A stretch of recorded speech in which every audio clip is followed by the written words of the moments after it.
So whenever I see a beautiful painting on my feed, my first instinct is like what goes behind the minds of the painter, like what they were thinking while making that painting and why they made certain creative choices. And most of the time it's not that deep. So today I'm gonna show you what goes behind my mind while making a painting. Okay, so the first thing I want to do is find a reference, and the problem with that right now, I came across this reference. I swear I saved that reference, but right now I cannot find it. I'm gonna search for it. Okay, so I looked for so many references on Pinterest and I couldn't find the one. I'm just gonna draw and see where things go. Our next task is deciding where to draw. That could be a paper or digitally. For me, I don't know if I want to draw on paper today. I've done too many acrylic paintings. I have done 2 acrylic paintings in my whole entire life, and I'm saying I've done too many because I did 2 in a row. Now, yeah, we can just draw on my laptop. A classic Wake tablet. What do you call this? Wake, right? I know. So yeah, this is my drawing tablet. It is wired, FYI, and this is what I use to paint all the time. And yeah, I look job.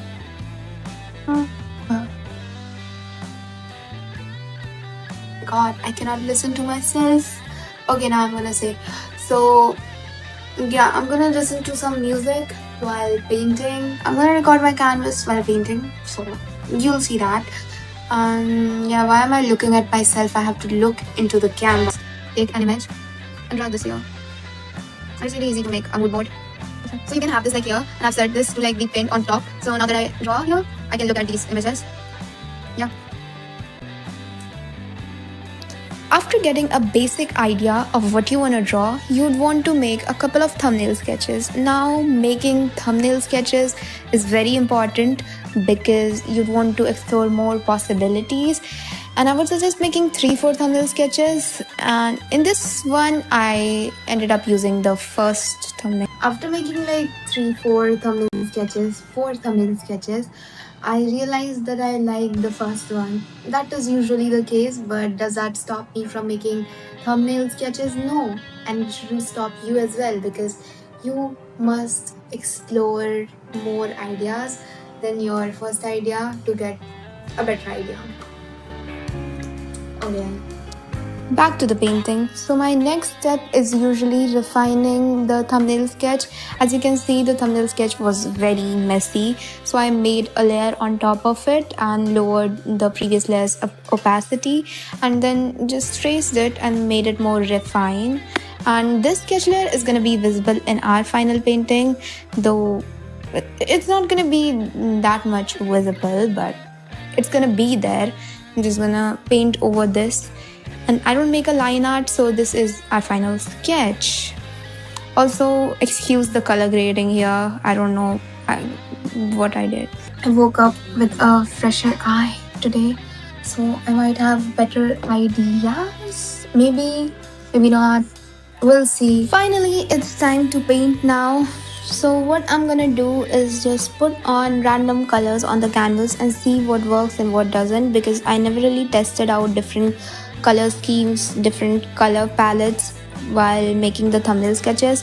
So I'm just doing that here on the painting. And this was a pattern. I tried to do a pattern on the wings, but it didn't work out. And yeah, I'm just painting things however I'm just putting in colors wherever I think would work. And that's literally how I go about my colors in the painting. So let's talk about the theme of the painting. So this painting was initially inspired by a pin on Pinterest, and yeah, there was this girl who was handing her heart out in the image, and like she was injured or something like that. I don't remember. I didn't really save the reference.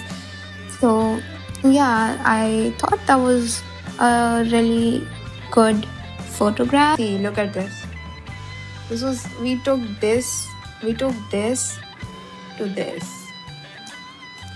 So I wanted to add a heart here, and I don't know how to draw a heart, so I'm using a reference, and using a reference is okay. You can use a reference like this, and now you can see my UI, like the UI of my drawing application, and I think it's better like this.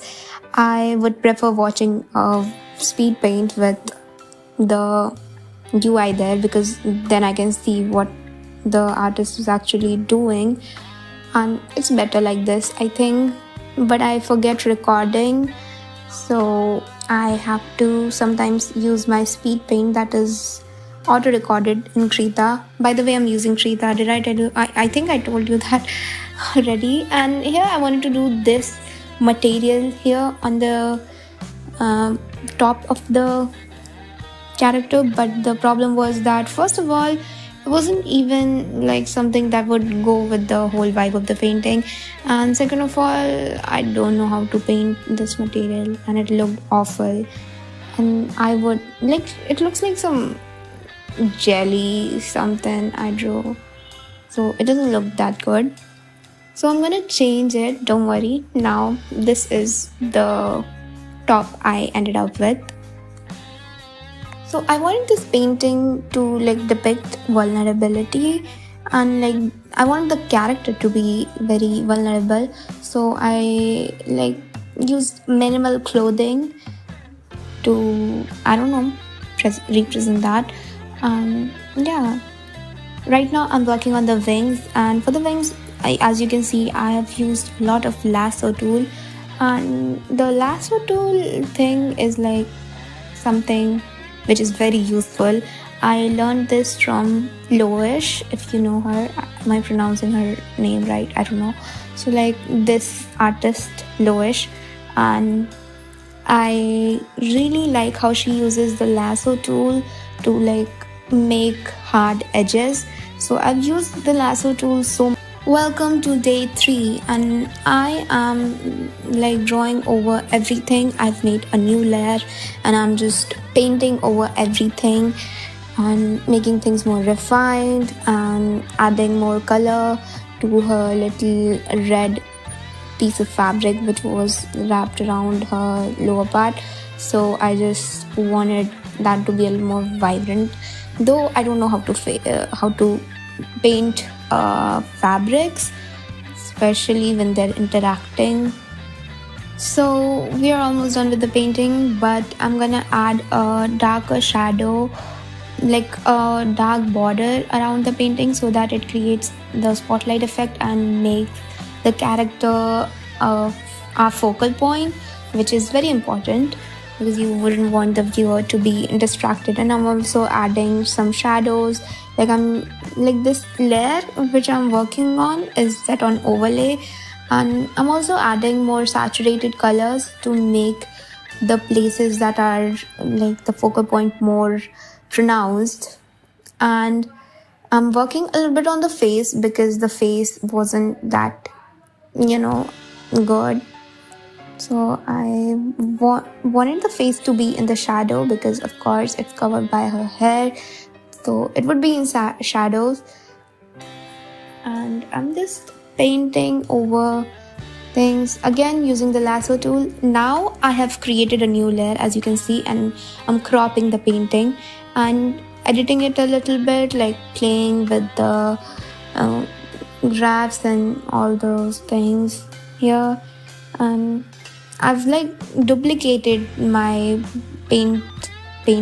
duplicated my painted layer, and I'm only applying the effect on the copied layer so that my painting is preserved again. And yeah, I did something, I don't know what I was doing here. I just did something. I added in some noise in the end to make the painting a bit more textured. And yeah, that's it, and we are almost done with our painting. By the way, I signed it. I think I signed it before editing. Oh, okay, so now my painting looks very cool, and you guys should like my with. So yeah, bye.